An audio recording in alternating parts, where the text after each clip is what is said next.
Welcome to the Literary Titan podcast. In every episode, we dive into a book we've just read and share our thoughts, from best-selling authors to rising literary stars. We read it. Now let's talk about it. Kidney-friendly, anti-inflammatory, and alkaline food guide is a practical nutrition manual for people living with stage 3 or stage 4 chronic kidney disease, written with the goal of reducing fear around food and replacing it with steadier, more informed choices. Author Ya A. Boateng frames CKD not only as a filtration problem, but as a condition shaped by inflammation, metabolic strain, mineral balance, and daily habits. The book moves from explanation to application, covering the risks of extreme alkaline claims, the importance of sodium, potassium, phosphorus, and protein control, anti-inflammatory foods like cabbage, blueberries, olive oil, and flaxseed, foods to limit, such as processed meats and dark sodas, then meal plans, simple recipes, hydration, walking, stress management, and NSAID avoidance. What I appreciated most is the book's insistence that eating with CKD doesn't have to become a punishment.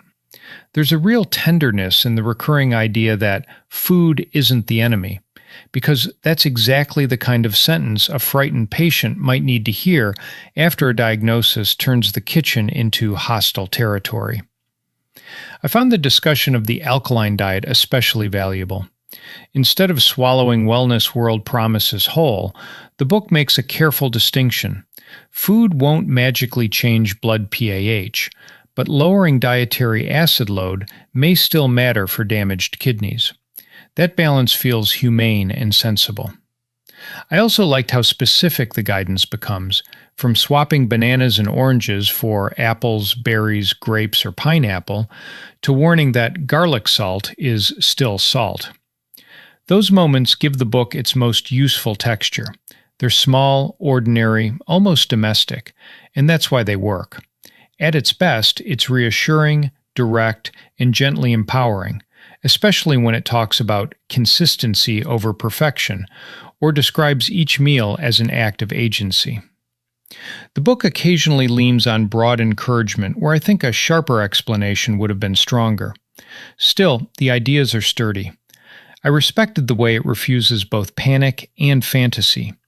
It doesn't promise a cure, and it doesn't romanticize restriction. The stage 4 sections, in particular, have a sober compassion to them. They acknowledge loss of appetite, fatigue, malnutrition risk, and the loneliness of dietary limits, while still offering a path through cream of rice, egg whites, cauliflower mash, cooked vegetables, and careful lab-guided adjustments.